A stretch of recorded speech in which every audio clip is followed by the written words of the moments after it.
I mean, I've had people be like, when you're the only woman in the room, make sure you're not the one taking notes. And I'm like, I don't really care. You know, I don't care because I like keeping notes because my memory's bad and I like having an archive of every conversation. It's not a power dynamic move for me to turn to the guy next to me and be like, how about you take notes? Like, I don't care.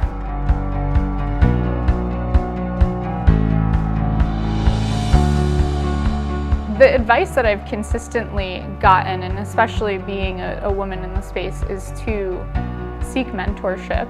In my first company, again, when I was just getting into this, I don't think I asked for enough help, or I wasn't open with the challenges that I was facing. I didn't want to appear weak or like I didn't know what I was doing, and it turns out being open and transparent and honest with people about that and not being afraid to show weakness, it actually shows strength to be honest, right? And to acknowledge where we need to do work. One of the best pieces of business advice that I've gotten, and I literally cannot remember where I found this piece of advice, that you're the sum average of the 5 people that are closest to you.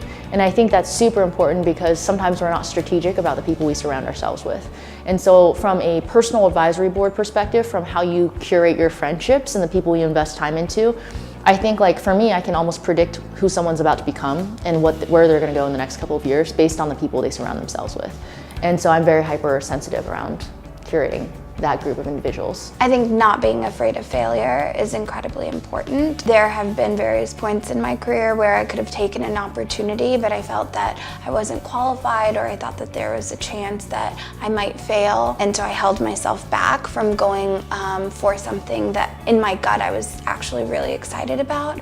And so moving forward, I've really tried to move away from that and to be open to the idea that failure is just another opportunity to grow. The conventional wisdom that you might hear is that life is like a series of slides, and if you go down one slide, you can't crawl back up out of the slide and go down a different slide.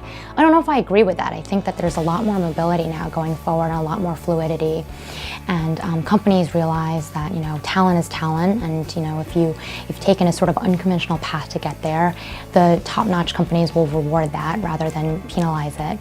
And so, you know, I think the greatest piece of advice I have to people who are younger and just starting out is don't be afraid to take those risks. Don't be afraid to make a complete pivot. But I think at this point I've heard no so many times, and you know, been on the other side of that so many times that I go in there now and I just say, this is my message. I'm super prepared. I know all the questions and I know all the things that people might object to when hearing about my business and potentially not wanting to invest. And that's okay. And all I can do is do my best in communicating to you or to this group of people the message that I have to say, and that's my job, and that's it.